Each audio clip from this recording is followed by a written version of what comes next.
If you look at a patient with a tilted pelvis, uneven hips, or a short leg, it's tempting to think, this is a mechanical problem. But what if it isn't? What if that asymmetry is not a structural defect? Posture is not a scaffold. It's not bones stacked like bricks. Posture is a continuous neurological process. Every second, your spinal cord integrates. Joint input, muscle tension, pain signals, balance information, and when something irritates a key region, especially the sacroiliac joint or lower lumbar segments, the nervous system reacts immediately. Certain muscles tighten to stabilize. Others shut down. This is not random. Tonic muscles like the quadratus lumborum and erector spinae become hypertonic. Phasic muscles like the gluteals and abdominals become inhibited. What began as protection becomes habit, and the distorted posture becomes the new normal. This is why stretching only helps temporarily. Manipulation helps briefly. Strengthening sometimes makes things worse. Because the issue is not mechanical, it is a segmental reflex loop. Here's what happens.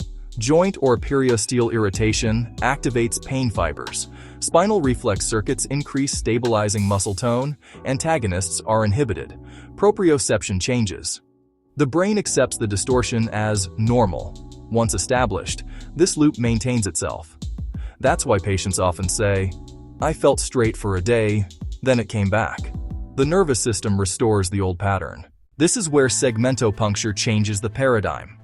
Instead of forcing alignment, it treats the spinal segment as a functional unit. Using long paravertebral needles, we access deep, hypercontracted muscles, periosteal interfaces, segmental neurovascular structures. Then we apply controlled electrical stimulation through the needles. Why both? Because mechanical penetration alone isn't enough.